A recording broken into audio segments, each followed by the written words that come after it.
Hello everybody, what is up? Pinstripe here. We've got some gameplay here for you. 2 matches on Root Canal and on Upstream, playing purely for the sake of Shrapnel, because everybody loves the Shrapnel. In fact, this weapon has become, over the years, it's probably been over the last 5 years, that this weapon has become a real sort of contender for defining the Sapper class as a whole, in multiplayer specifically. In single player, these weapons are few and far between, but in multiplayer and in competitive, it's very much become if you're only hitting 50s with the Shrapnel, then that's kind of boring. 70 is kind of roughly the default as to where a lot of higher skilled Sapper mains will be, consistently hitting those 70s, or at least consistently hitting 50s on every shot as a bare minimum. But 70 to 90 to even 110 is where you need to be these days to be considered, or to be taken seriously, I guess, when using the Shrapnel. There is still a fair amount of confusion around a lot of competitive players as to how to use the Shrapnel consistently, and even though I've put together that masterclass video where I detailed exactly where you need to aim for, this weapon, alongside many others in Hogs of War in general, falls into that category of you can be highly consistent with it one day, and then the very next you are just back to square one. Level 1 noob, no idea how to use this weapon or get kind of the most out of it effectively. Because there's a lot of factors that you need to keep in mind when you're throwing. A lot of players I know will say that if you're throwing from low to high, then that's less likely to get you the max amount of damage, but I find that that's not true. I find that there are a lot of other things you have to keep in mind, like the terrain that may be in front of the pig, where the pig is standing, is there any terrain around them that can absorb the blast from that shrapnel? Because if they're standing too close into terrain, say for instance, then the terrain will do its job in absorbing the shrapnel pieces and not connecting them onto the pig, i.e. giving the damage to the player that has thrown the shrapnel.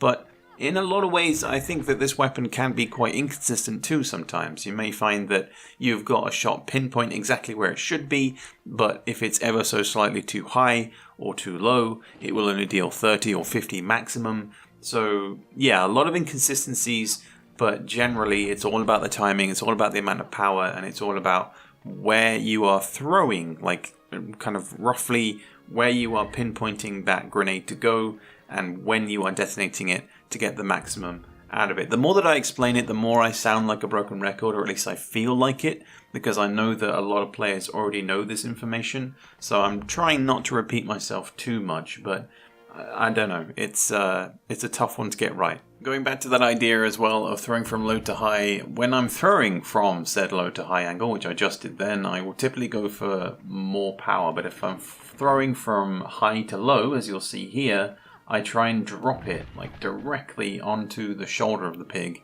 It guarantees me a 90, but most of the time you'll be seeing those kind of shots and it will only deal 30, because most of the time players will detonate ever so slightly too quickly, as you'll see from that shot right there. That was near enough the same. The guy was elevated higher than the red pig, but again detonated too fast and all the shrapnel pieces went everywhere and only the base damage was absorbed by the pig.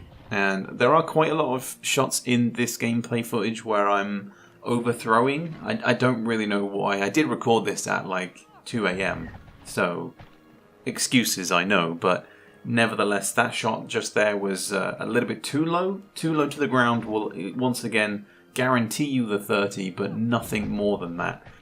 Detonating too quickly will do that too, and detonating too soon, too early, can sometimes guarantee you a 50, but I wouldn't recommend it if you are consistently trying to hit those damage spots. Maybe it's just me as well, but I find that these days league matches have been plagued by this sort of shrapnel mania, where players will hone in on a shrapnel and bank on hitting that big damage. I mean, when it pays off, right? It's worthwhile.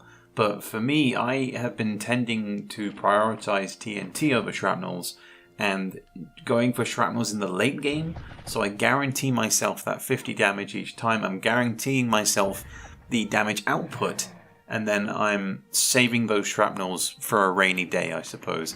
Previously, I was the other way around too, in that every single shot I wanted to be the guy that dealt 120 or 90 damage on a single shot on an enemy pig. It's great when it pays off, but to do it consistently and to take the gamble as well that you may only deal 30, because it's happened many times to many players.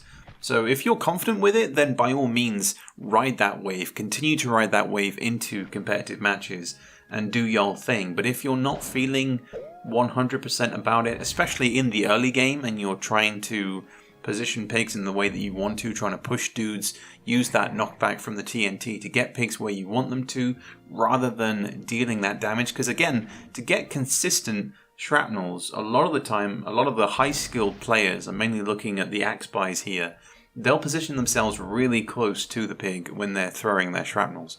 But let me know your thoughts on everything in the comments. That's going to wrap up this quick gameplay. Hope you guys enjoyed, and I'll catch you later for the next one. I'm going, 'cause destination knows.